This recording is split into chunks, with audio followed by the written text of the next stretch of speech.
shut up, you listen to my monkey mouth. There's a companion when you got pun on the canoa route.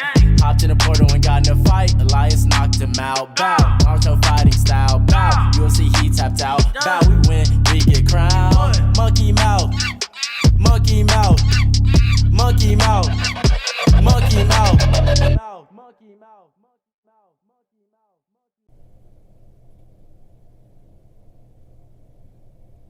Alrighty, everybody, welcome back to the Ones Who Woke Up podcast. This is Joshua. This is my guest, Dausharae Freeman. How y'all doing? So go ahead and introduce yourself to everybody. I've only met you.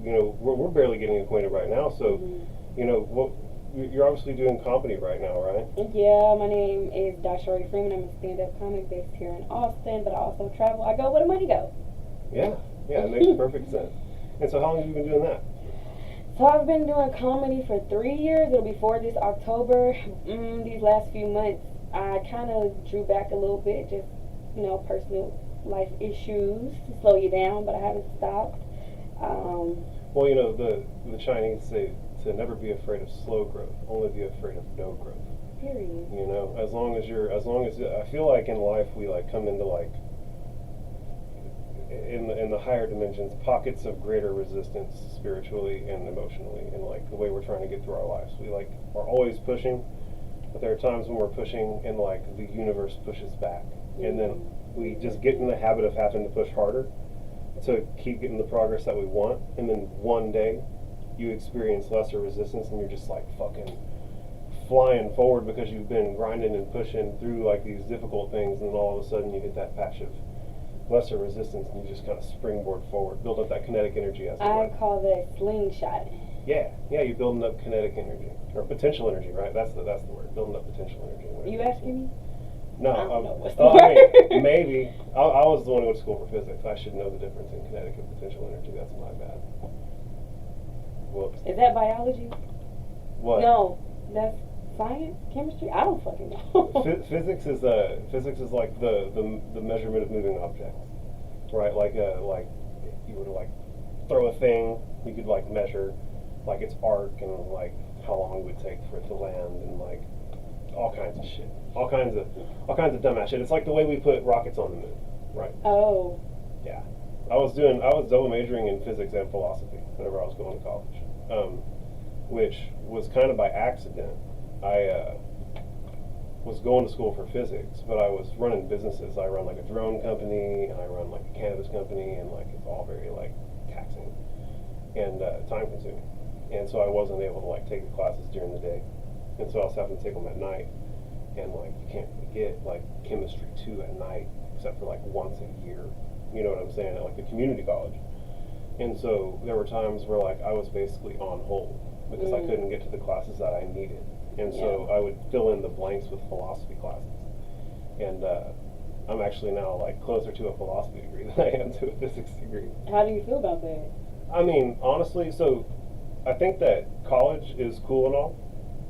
I think that at the end of the day, what its primary purpose is to get you some form of validation from society, right? You can go out there with that diploma and be hey, potential employer, look at this. I've proven that I can be consistent over time within a structured thing, right? I was good enough to get good grades and do the things they asked me to do and excel at it and get this piece of paper, and that means that you're going to be someone who can go and do the things that they need to within their organization. Absolutely, I agree. I was actually thinking about.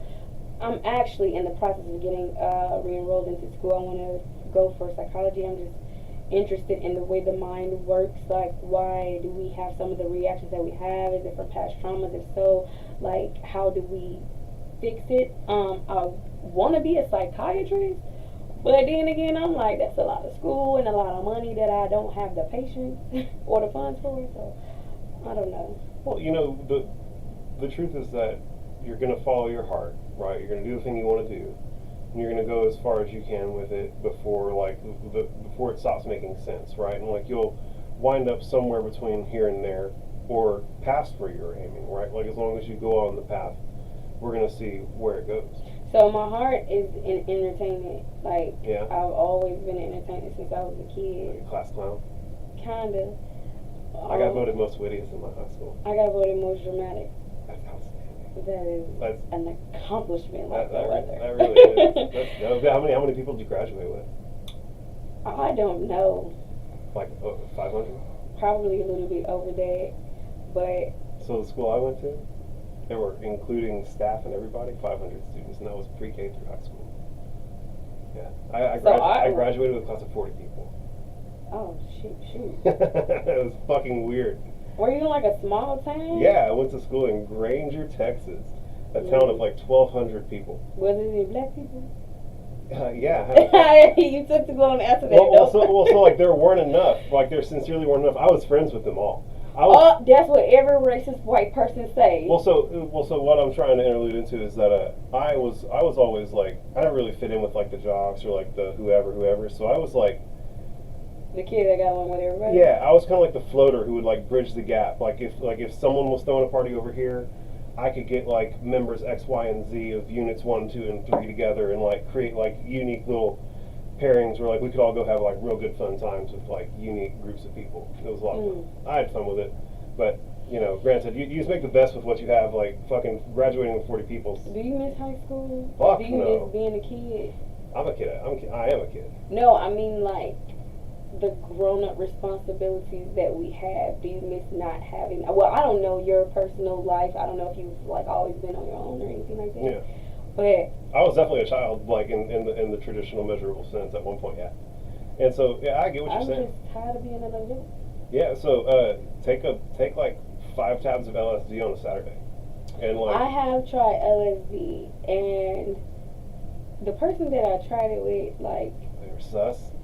They had a really bad trip. I had a decent trip. Oh, no. And it's so crazy because this is my first time ever trying. I think this is when I first moved to Austin.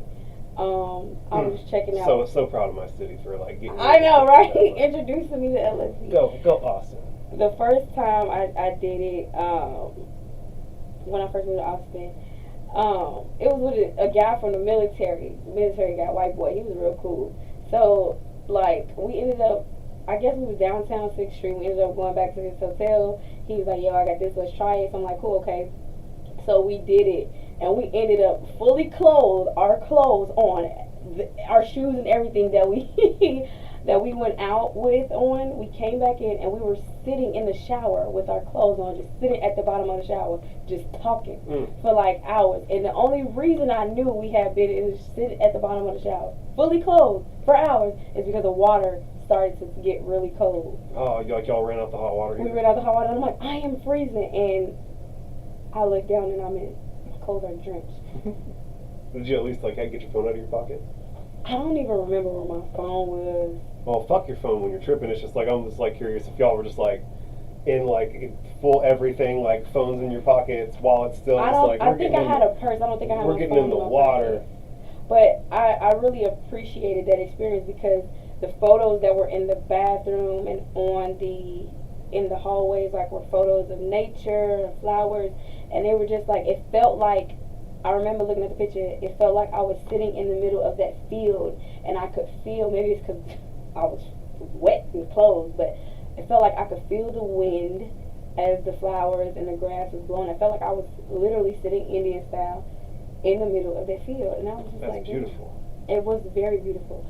And he, on the other hand, he's doing this, like walking back and forth, looking in the mirror, and I'm like, dude, like chill the fuck out, like chill out. And he was saying that he do it often. So I'm like, why am I not having the same experience? Well, you know, a guy with that much experience might, so first off, he's got a lot of experience with it, so he's going to like go in and toy with it when he's doing it, whereas you're just like going in and experiencing it for what it is as it happens. And like, that was like your first real experience, like you didn't know what to expect. You're just like, it's just happening in front of you. I wasn't panicked about it either, though. No, well, it was chill. Like you had a good trip.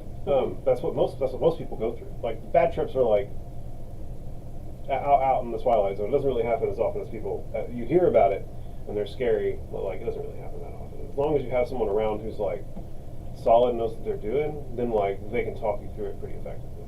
It's really chill whenever like you have good people around. And another thing is that military guy might have been packing around some PTSD and like having some shit, and like, you know, that shit pops up. You know, like you're gonna have to take like a real hard look in the psychological mirror if you like take enough of that shit. Like it's gonna like be like, look at you. And if you like are having trouble, then like you're gonna have to deal with that shit. And like that's where bad trips happen. That's kind of how it is with shrooms. Like I tried shrooms for the first time maybe last month. I think it was last month, and I microdosed only because the person that gave it to me was like, "Yo, you never did it before, so just understand that it can get pretty like intense." Take it a little easy. Yeah. So I was like microdosing. I'm like, okay, it's not doing that thing. But when it finally hit, it took me on its journey to where I was like, yo, this is what I could do better here. This is where I'm messing up here. And then I started to feel really guilty about some of the actions or some of the, you know, in previous situations. And like that day after that, I just kind of started being a little bit more mindful about how I respond to things, how I react to things. But that was my intention going into doing it anyway. Beautiful.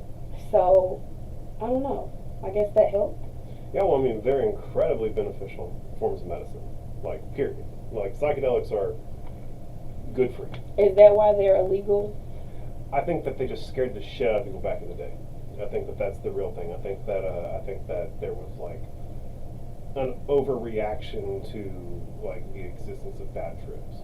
So let me ask you: do you think that psychedelics were initially created to open up other parts of the mind and wake up certain things within us? And because that's kind of why I think it's illegal. I think it's illegal because it's certain things that, you know, people can see. Or well, the bottom line is that like the 1,000 guys on the island who run the planet want us in what Graham Hancock refers to as the Western conscious problem-solving state of mind. Right? Like you need to be like ready to work levers on a big machine. And like if you're tripping, not worrying about cash, like if you take enough LSD, like fucking the concept of money like turns into a joke. Like you laugh at the thought of it. And that's not good for capitalism. It's not good for an entire planet that like literally is ran by 4 banks. You know what I'm saying? Like it's a bad deal that kind of circumvents their whole situation. And so I think that on several levels it does really bad for the economy, for the government. Yeah. Yeah, that's cool. Is that an Escobar? Yes. I know the guys who run that. I've been buddies with Justin for like forever.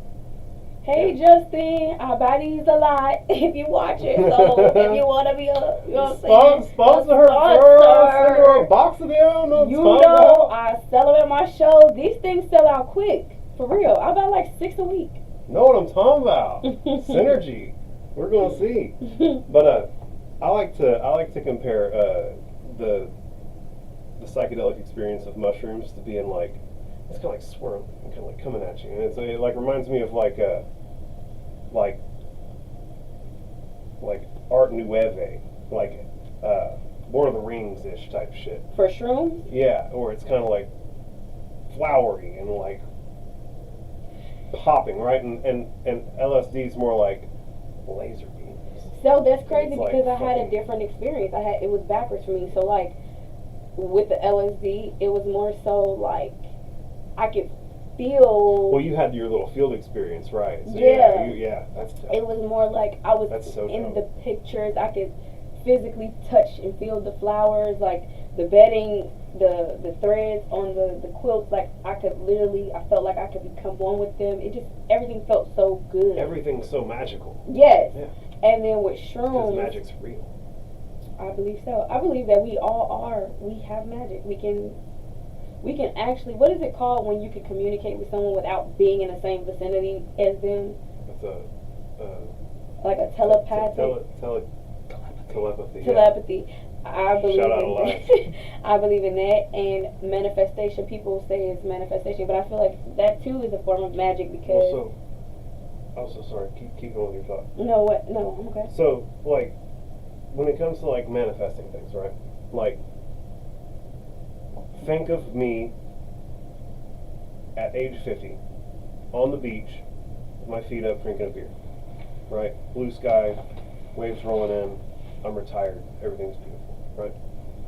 That place that you just went to is real. Mm-hmm. Like, if the universe is infinite, then there is nothing that can enter your mind's eye that doesn't exist somewhere right now. That's why I have to be careful with my fears. I have a lot of fears.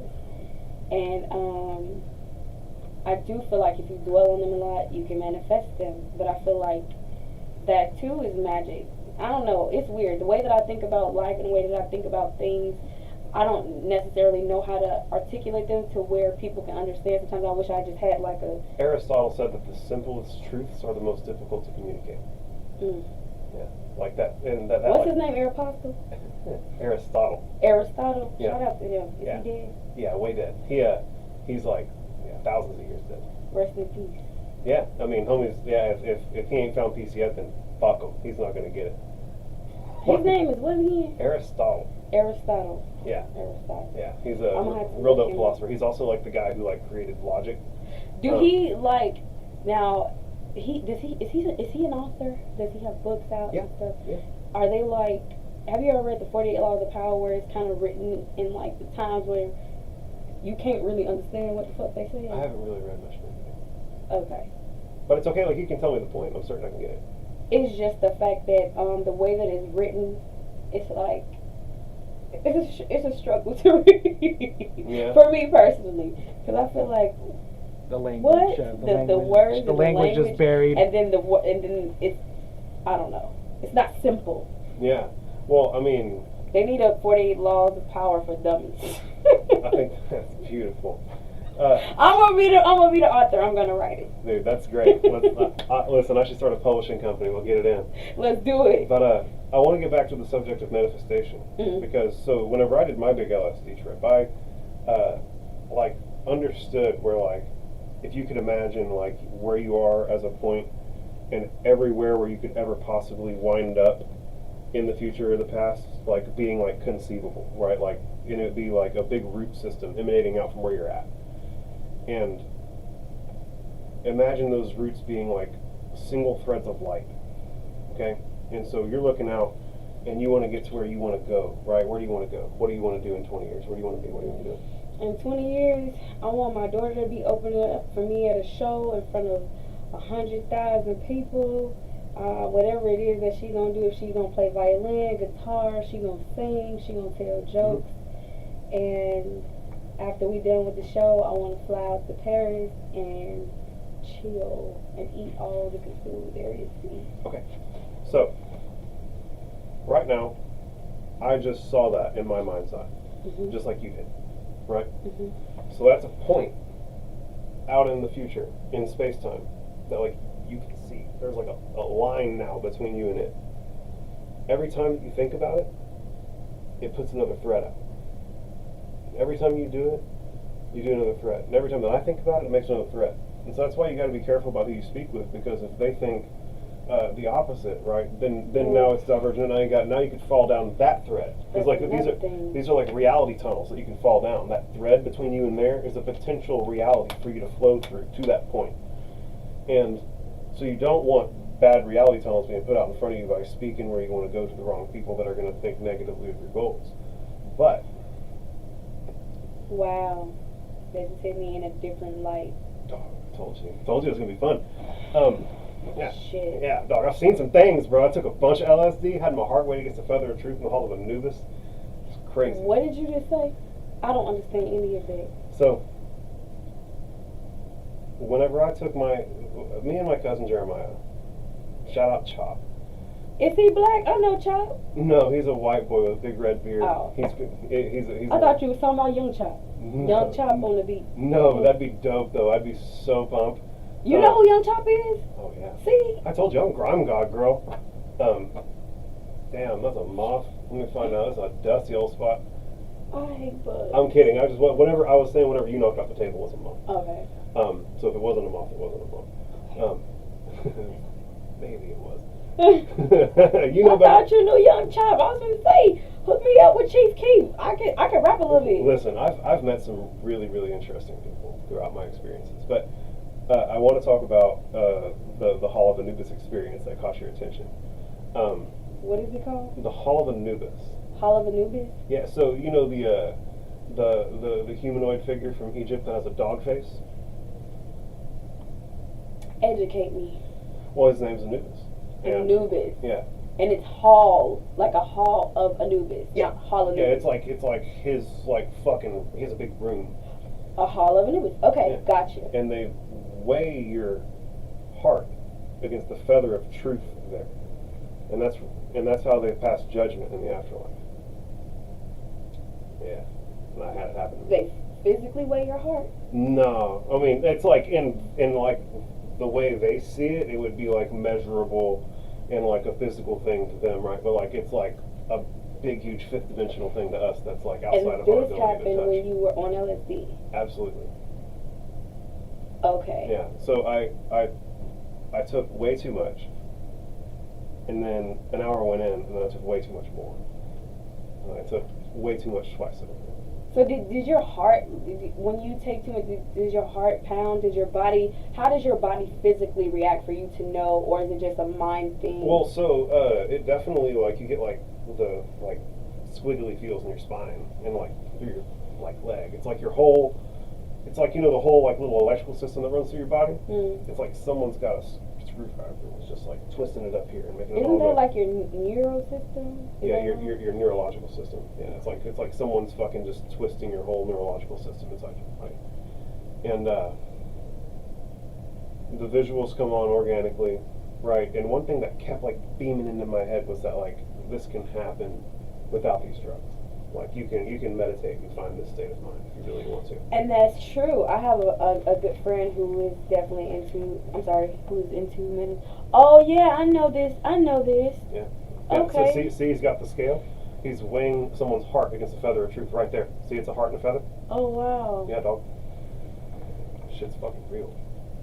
And so I got so high that I thought I died. Like so I decided to go to my room and I decided to go to my room and meditate.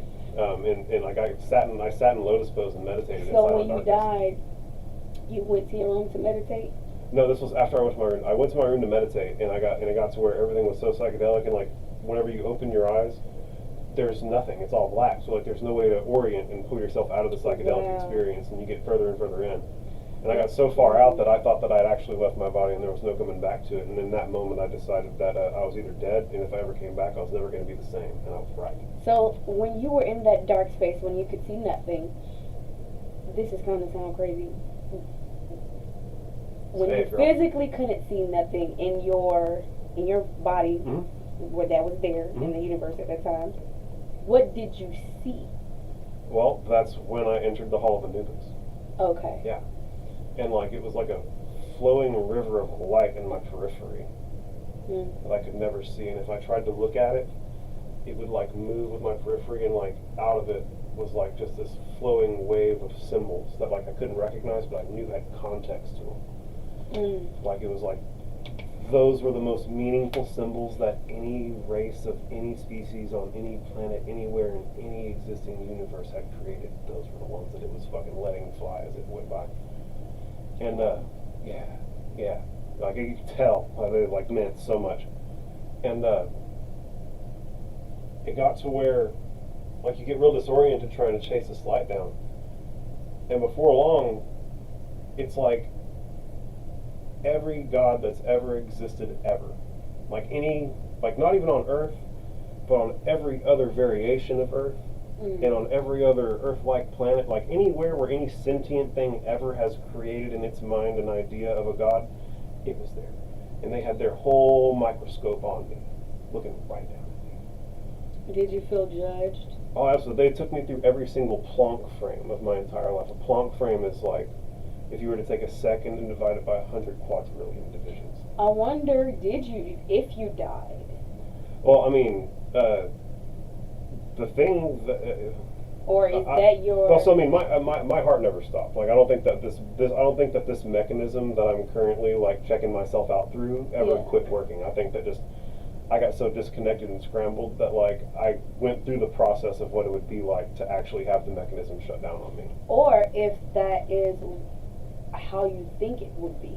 Yeah, I mean, probably. I mean, like I'm telling you, so I didn't like as I was going through it go, this is the Hall of Anubis. Like it took years. took years of reading and trying to wrap my head around what I went through for me to like come up with like what I'm articulating now. And like I went to fucking school for philosophy to like learn the stuff, how to say it, like really try like fucking 4 semesters of college logic, like tried real fucking hard to get to where I could speak the shit. And whenever I tell you it took me through every frame of my life, it literally was like asking me why I kicked my mother inside the womb in retaliation to her sitting in a manner that made me uncomfortable. Because how else would you express to her that you were uncomfortable? The bottom line, and every time I tried to like go back in my mind and like articulate the reason why, the thing that was asking me the question was already there, going, I experienced this with you, and I already know exactly what was down. I just wanted to see if you'd like be honest with yourself and us about it, effectively. Oh my gosh, that's a big mirror. Yeah, and so it went through my whole life, and it went through up until the point where I was, and then it showed me like the emanating field of potentialities for me, like everything that I could ever do, everywhere that I could have ever went, everywhere that I could have done, like all of it. And that's when I was trying to explain the root system earlier. But basically, it got to the point where it was like, you're doing good, but like you fucked up sometimes, but like, bro, keep doing what you're doing. Everything's gonna be just fine. And that's when I was like, oh shit, I'm not dead, because it just told me to keep doing what I'm doing. And then right in that moment, it also occurred to me that like this galactic consciousness, this like sum total of all the wisdom that there ever has been. Like imagine if we're all computers downloading information in this experience, and all that data gets loaded onto a big solid state drive on the back end, and I was like communicating directly with the solid state drive that has like all the information from everybody ever. And yeah, it gives me goosebumps even talking, saying that. But it's real. And the moment that I realized that like I was being communicated with by this thing, first thing I asked it was, what's the purpose of life? And I'll give you one opportunity. I give you one opportunity to tell me what the purpose of life is, and it's a 4-letter word. Love? Abso-fucking-lutely. You know... That's the whole fucking point. And so... okay, I know this is what I'm going to say, because I grew up Christian, and, you know, I understand atheists, and I understand Baptists, and I understand Muslim, I understand all of that, you know, religion, I understand. Everybody needs faith, right? I don't necessarily agree with it, or agree with, because ultimately what I think God is love. I think God is of love. I think that's my personal opinion. Yeah, well, you're fucking on it. And here's the thing, is that like whatever occurs to you is the truthiest truth that you can find. Like fuck what they say in them books, fuck what your auntie's gonna think. Like what occurs to you on the inside here, you gotta know is like the truth. Like, cause we're connected, like we're connected to the fucking thing, like we are all the galactic consciousness. We're all one big thing. I swear to God, that intuitive voice, that like gut feeling that you have, that's the fucking solid state drive, being like, this is what to fucking do. I'm telling you. And the main thing that it showed me at that point was that at if the universe is truly splitting off, right? Like if there's like infinite universes multiplying off into infinity all the time, right? The thing that causes it to split is a sentient being making a choice. Every time any sentient being makes a choice, anytime that an ant decides to go left instead of right, anytime that you decide to fucking consciously take a breath or let your body do it on its own, anytime anybody does any of that, the universe splits off into a new one, right? And there's a primary crux that we experience, and it's whether we're going to act out of the principle of love or whether we're going to act out of the principle of fear, right? You're either going to act out of fear and you're going to try and protect yourself, or you're going to do what's loving and you're going to do what's potentially fulfilling. And I'm telling you right now that if you, at every one of those intersections, act out of the principle of love instead of the principle of fear, you're going to get hurt. Things are going to go sideways sometimes. But I promise, dog, when you get to the end of the fucking road and you look back on this thing, I don't know that. You're going to be real satisfied. I do. Well, so I don't know anything, right? This is just my best guesstimate, but I'm telling you, bro, this is what occurs to me is true.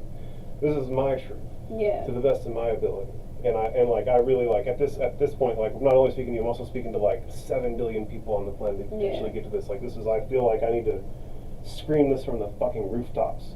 Yeah. And this is my fucking rooftop here, man. Like, this is where, like, I'm telling you, bro, like, if we can get people acting out of love and understanding that we're all one big organism sharing this, like, neato But divine that's experience so hard together. to change generations of embedded hate, not only with racism, but with even within the same communities. Like, you have some real fucked up people out there. Yeah. They're just, and you don't know why or how. They've been choosing fear every step of the way, and it takes people to real deprived states. But what about, like, people who go out to Go out too much? What about people that go out of their way to intentionally hurt people, like Jeffrey Dahmer? And I don't think those people are operating out of fear. I think it's pure just nastiness and evil. Even people that harm children, like. So there are people who are, like, wired wrong. Like, there are people who ultimately, like, the average person should be able to take what I'm saying and follow their intuitive sense and arrive at, like, really, really dope lifestyles and have, like, a good time. There's going to be the one person who's like, oh my God, my heart tells me to just fucking eat babies. You know what I'm saying? How many like, times? Those people are fucked. There's nothing you can really do about that. How many times in life do you think, like, just say, like, okay, so I met you at the comedy show, right? I was doing a few minutes. How many people in that room do you say could have possibly have been a serial killer? I mean, any of them could have possibly been a serial killer. All of them, every single one of them. Yeah, there's a possibility, but I guess I'm asking, like, what do you think the real life probability is that one of them was? Pretty fucking low. Pretty low? Yeah, I mean, I think that, like, the FBI says that there's, like, less than, like, 100 roaming serial killers at a given moment right now. Like, I don't think there's, like, a whole lot. What about serial rapists? I mean, I don't know, that's fucking pedophiles. There's more of them. Yeah, there's more of that. And yeah. that's check it out. They're trying to give it new verbiage so it sounds cool. There's nothing minor attracted people. There's nothing cool about that. That's sick. I'll beat your fucking ass if you're a minor attracted person. That is sick. And keep that shit in the closet. Go to some therapy, bro. Go to some therapy. I believe they should be castrated. Is that correct? Castrated? Yeah. I believe they should be castrated because that's sick. It's definitely a sickness. It definitely ain't right, dog. I know you have a kiddo. I have a kiddo too. I have a kid, but I've also it's experienced things. I have friends and family members who've experienced things, and it's like, what does that do for? And I think that's a big part of the reason why I'm so interested in how the mind works. Where does that stem from? Can it be genetics? You know, could it be something that a parent had on them that they were able to suppress, and now it's passed down to you, and now you just can't fight that hunger? Like, where the fuck does this shit come from? It's probably a complex mix of all that. You know what I'm saying? Like, it's definitely. And who is trying to give it a new name? Like, if you like, what? Yeah, dude. You're a fucking creep. I saw it somewhere You're online, and I was like, cool, you're on the list. Like, the person who shared this as, like, a fucking thing that's good, like, cool. You're on the list now. And so I do feel like, though, I do agree with I think is it 17 and older where it's not rape but it's consensual sex? I don't know. So correct me if I'm wrong. So I think in the state of Texas, context. I'm just beckoning back to high school sex ed at this point. I believe in the state of Texas, 17 is the age of consent, but there's a 3-year rule at 17. But then at 18 you can fuck anybody. But if you're 17, you can't fuck a 40-year-old. You got to fuck someone who's 20 or younger. I think is like the rule. But like, bruh, it's been 14 years since I was in high school sex ed. So like, the laws might have changed since then. But like, here's my fucking thing: is if you're gonna go and like cradle rob and like nab some 16-year-old with a 30-some-odd-year-old man, like, unsportsmanlike. Elaborate. Unsportsmanlike. I don't like the fact that you use that term. It's unsportsmanlike, dude. Like, because at the end of the day, it's a game, right? Like, they refer to it as like the game, like you like. Okay. And so at the end of the day, like, you know, to play a game is to be a sportsman. An easy kill? Is that what you're saying? Yeah, I mean, I'm gonna tell you right now. An 18-year-old girl is like it's very easy to manipulate into getting into bed. And it's like a really nasty thing to do if you're like a grown ass man who like knows how getting pussy actually works. You know, and like I feel like 18 to 24, like those guys need to figure that shit out together. Yeah, you know, is that like fair enough? I definitely would say that all of it is fucking creepy, okay? But if you are of age, if you look like me, I'm 27. If I decide to date a 50-year-old man, a 70-year-old man, I don't feel like that should be a problem. I am an adult. Yeah, you're like a real adult. Like you've actually like completely formed as an adult. Right? I have pushed a child out that I raised on my own. You know what I mean? Like you're like in like the like elite category of like of autonomy. Like you can absolutely do whatever you want. Like, I'm almost 30. But also like it's a matter of like you being intelligent enough and wise enough through your life experiences to not be like easily manipulated. Being manipulated is a thing. Being manipulated is a thing. I have been. But if someone walked up to you and just like tried to be like, "Girl, you're so pretty. I want to fuck you tonight," and like you would just like fall into some like greasy, nasty. Well, an 18-year-old girl might. You know what I'm saying? It's the first time she's been told she's fucking pretty. You know what I'm saying? Like, girl, like it gets attention from an older person also feels good by any stretch. If you're a younger man or a younger woman, if attention, that's what's sick. That's what the prey is. You're right. You know. I just feel like predators and child predators, kids, babies. You got people that's out here looking at 5-year-old kids, newborn babies. Y'all, that shit. That's sick. That's a sickness. That's a sickness. It really gets to me. But when it shouldn't make your dick tingle. Like if you look at a 5-year-old and it makes your dick or clit tingle, like you're fucked. Like you have something so chemically wrong that like I don't even know how to like empathize with that. Like I actually don't know how to empathize with it. Like I like to think there should be no empathy there. Well, so it's like I like to love everybody unconditionally, right? But like that's some like, wow, how are you doing that? Like how? I don't understand how. And then it's like you're an adult. Like you're big old part. And these little people that's just so innocent is just, they don't know, you know, they don't understand, and you hurt them,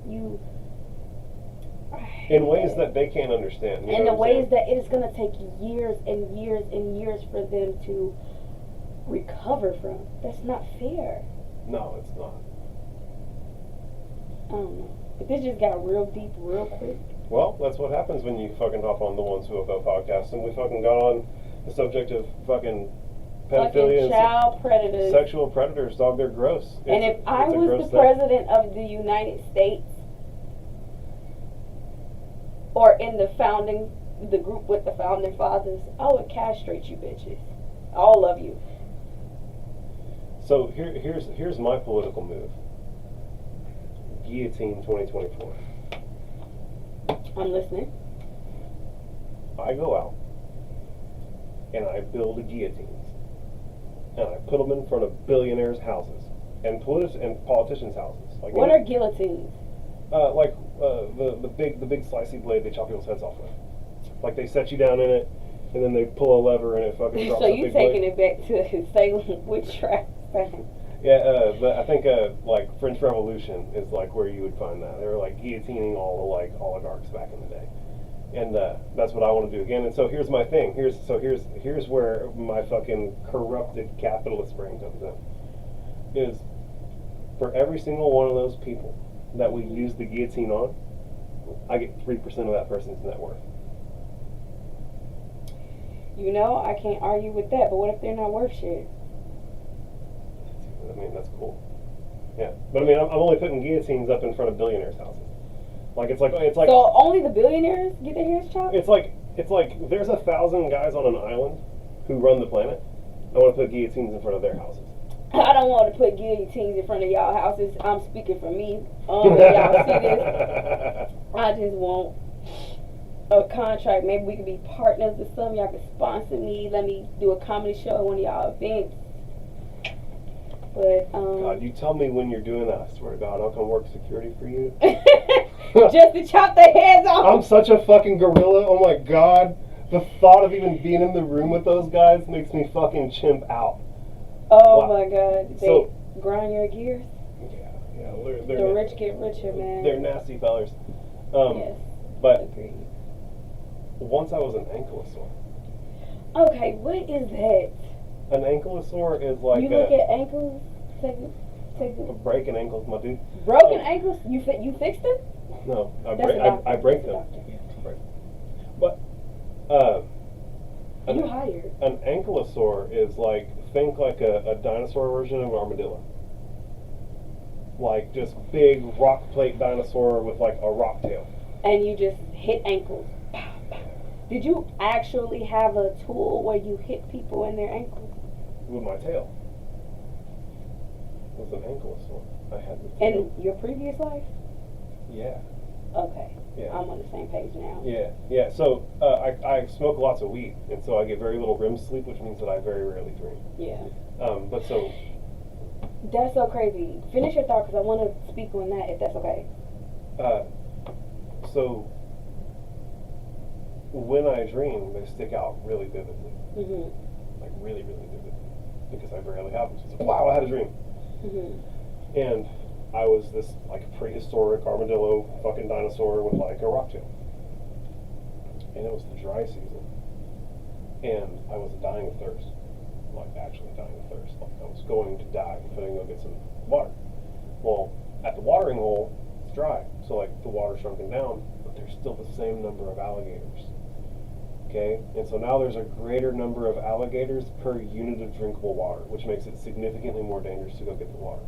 Plus, also, the like mud path between you and the water is full of crocodiles that could fucking grab you and like get you in the mud and suffocate you in like 30 seconds or less. And so I knew that it was like really, really dangerous. And I basically pushed myself to the point where like I had to go. Like it was either I was going to die of thirst or I was going to die of crocodile, whatever. So I brave it. I get out to the water's edge. I get through the mud. I'm looking for the crocodile. My life literally depends on it. I get to the water's edge. I like look at the surface of the water. I'm like looking for like crocodile bumps anywhere. You know what I'm saying? Eyes, anything that I could do to like understand if it was crocodile or not. And I take the drink of water, and it's literally the most satisfying drink of water that I think any living organism has ever had in any incarnation ever. Like, life-saving drink of water. And out of the corner of my eye, I see some movement in the tree line, and I look over, and it's two big, like, not tyrannosaurs, but like 65% of a tyrannosaur. You know what I'm saying? The T-Rexes of the world, I don't know if there were T-Rexes present at the time, but like I know that like in the hierarchy there was like the biggest, baddest fucking dino lizard. And the biggest, baddest dino lizards didn't really hunt. They would just fucking walk up and like eat you and what you killed. Like they either walked up and you abandoned your kill, or you got eaten with it. So that's how the Tyrannosaurs made it. They were just like, ah, cool, I'm like watching y'all hunt. I see you got a big nice kill over there that's ours now. Have you ever thought about creating video games from your like experiences? I think that would be cool. People, what do they call it? Twitch. Streamers. I'm getting old, man. Yeah. People Twitch a lot. But let me finish this because we're coming up to the end of it. These dinosaurs had like the feathers of chicks. Like chicklings, like baby birds, kind of stringy and kind of fuzzy, and they were the color of earth, like they rolled in the mud, and like those little fuzzies had picked up dirt and grass and stuff, and so they were just like perfectly fucking camouflaged. And two of these motherfuckers burst out of the tree line and ambushed me, and so I square up with them, and one of them comes around this way, and I hit him with my rock tail, and I feel like it hit, and I feel it break his leg. It flops over on the ground, and like that's a wrap for that dude. Like he's gonna die right there. Like the crocs and like the little like raptors and shit are gonna like scavenge him, and like he's done for. Right as I feel like the triumph of victory, I feel the other one's jaws clench down on my head and twist around until I wake up in my bed. So they killed you at your sleep. Yeah, they just broke the fuck out of my neck. That was that. I woke up in my bedroom. And I That was my previous life as an ankle sore. That's how I went out. Interesting. Yeah. But what was your most recent dream that was interesting? No, I was gonna speak on Oh, go for REM it. dreaming, because I had an experience last night actually, where I didn't remember dreaming. I didn't remember dreaming, and that rarely happens to me. You And dream so- like every night? Typically, I dream every night. Holy shit. hmm That's so crazy to me. It, How is it, man, it must suck. You like having a dope ass dream and you wake up and you're just like here in America and like things are like, man. no, it's more like that when you're incarcerated. When you in jail and you having a good ass dream and you wake up and you still in jail, you be like, God damn, still here. But Mm-hmm. when you wake up and you at home, it's different. It's like, okay, I wonder what that dream meant, or that dream gave me motivation, or Yeah. But I didn't dream last night, and like I said, that normally doesn't happen to me. It happens when I get in a space of anxiety. But I was looking it up and I was trying to figure out what happens, what causes that. But when I looked it up, it was talking about levels of something that starts with an A. I can't remember or pronounce it, but it's some levels having to do with your nervous system when they can't balance each other out or something like that. And I went into trying to figure out what causes those levels to be imbalanced or unbalanced, or where you can't have a dream.